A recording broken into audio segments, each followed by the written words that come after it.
everybody, it is August 8th, 2014's weekly wrap-up, and a little bit more. I know last week I released a portion of the Tony Lindsay interview, which I thought was a great portion because I got to hear Tony sing and take one song and sort of stylize it in different ways, and that's all part of the interview. But, you know, really the interview is about 15 minutes long. And there's still plenty of great information that Tony shared.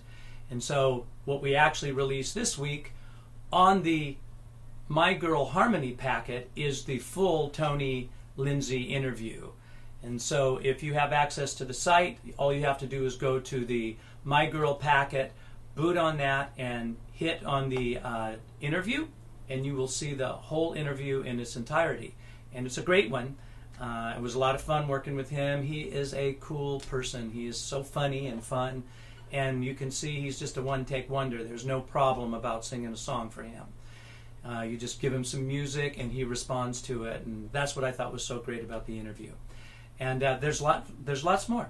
There's more on there than what you saw on last week's release, last week's weekly release, that is. So that's what we released this week, and I'm going to be finishing up the advanced voice course. You're going to start to see lessons coming up that actually do have to do with Tony's My Girl packet, and plus you're going to be seeing more on the harmony course. So lots of things coming up. Now, on today's musical tip of the week, you know, all the time when I'm working with students and I'm talking about singing through their chest and mixing their head and teaching them how to get better air pressure and feel the pressures and feel what low chest is and what middle chest is and what high chest is, and the same thing in mix, low, middle, and high, same thing in head voice, low, middle, and high.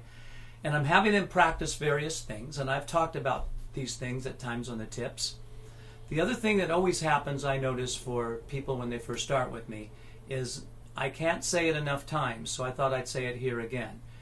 Watch your onsets, the way that you come into a note. So often people just bang into it, or when they're going to sing a note, I see their foreheads grimace or their face tighten up. All of these things are secondary tensions. Your face muscles aren't really biologically connected to your voice muscles, but they're sort of married to each other in the mind. And what that means is if you're grimacing and putting tension on your face, or if you're popping hard, you're going to come into the note the wrong way, and your vocal cords are going to make the wrong seal. They're not going to come together right, or the larynx is going to pop up and activate what's called the digastric hyoid muscles, which are simply, I know those are fancy words, but they're simply muscles along here that have to do with your swallowing process. And whenever those muscles get involved in your singing process, you always end up having problems. So my musical tip of the week is truly take a little time out to think about starting a note. Oh, I didn't go oh and scoop up to it. I didn't go oh and hit it like that. Those are both wrong things, and those are things that so many people do. And it doesn't matter where you're at in your range. It can be oh here in your chest voice, oh more up in mix, oh in head voice. You want to practice getting a good onset, so you just start the note. And see, there's nothing to it the way I'm doing this note. It's just very easy for me to come to the notes. I'm not scooping or banging into the note. Easy onset, always easy onset. Another thing to think about is, you know, in the synthesizer world, every note has a three-step event: attack, sustain, release. In our world, I don't want to call it attack. I want to call it onset, sustain, and release. Get a good onset. If you get a good onset, the sustain is going to sound well. Oh, that's going to be fine until it's time to stop. When you stop, if it's on a vowel sound, all you have to do is take a breath against the sustain, and the note will stop clean and not fall short. So if I go, oh, and breathe in like that, can't talk and breathe at the same time, so when I go like that, I'm breathing in, the note just stops. Again, oh, and just take a breath. And everything stops clean. If you go like this, oh, and sort of run out of air, what's going to happen is we're all animals of air, and we have this tendency to start to pull flat as the air pressure decreases. So people sometimes when they're singing on a whole phrase, they're singing something, and as they're running out of air, they start to go a little flat because they're not keeping the air pressure up and the seal up against the vocal cords the right way. So if you're taking a breath and you're singing any phrase, anything, I don't know, somewhere over the rainbow, you got to watch how you end the phrase. Take a breath. If I go "buh" and fall to pieces, you're gonna go out of tune, or you're not gonna hold a note the right way with quality. Now that doesn't mean that it has to be just sung loud or one volume. You can decrease the sound. Somewhere over the rainbow. Sometimes, even though that doesn't sound like perfect vocal technique, sometimes that's the better delivery from an emotional delivery point.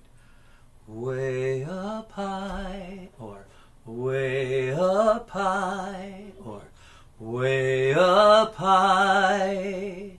Any of those artistically are okay. The important thing is that I feel myself singing in chest, for example. But when I go up the octave, where I'm in my mix.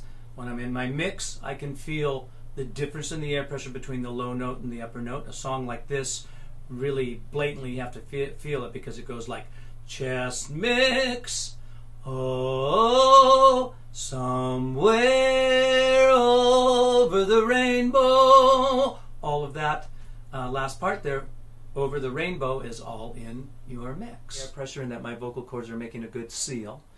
And if that's happening and I decrease the volume off the end, or I increase the volume at the end, or take a breath to just stop the note cleanly at the end, all of those are ways of starting to be a lot better performer with your voice. So, musical tip of the week, first thing you want to start with is a good onset. Oh, oh. Take a breath to stop the note. Hold a note, start it well, stay comfortable and relaxed in here, feel in your throat. Oh, when I do that, I don't feel a lot of action or this pushing around or my larynx jetting up. Oh, even though I went up into my mix, which requires a little bit more air pressure, oh, this is still not moving. Oh, or oh, same thing, the sustained balance. Oh, take a breath to end of the note. Simple as that. Practice that. It's worth your while. And now if you're on YouTube watching this, well, there's a musical tip for you as well, but we're always hoping you're going to come over here to totallyvocals.com and check us out. Free lessons. There's a beginning, intermediate, and advanced voice course. There's a harmony course. There's a course that teaches how to develop vibrato. There's an ear training course. There's a jazz scat singing course. There is so much here for you to get involved in. There are also many, many songs with great singers singing them, and those songs and the singers turned into actual lessons and talking about how you can sing the songs just like these singers are singing them. So come on over to totallyvocals.com.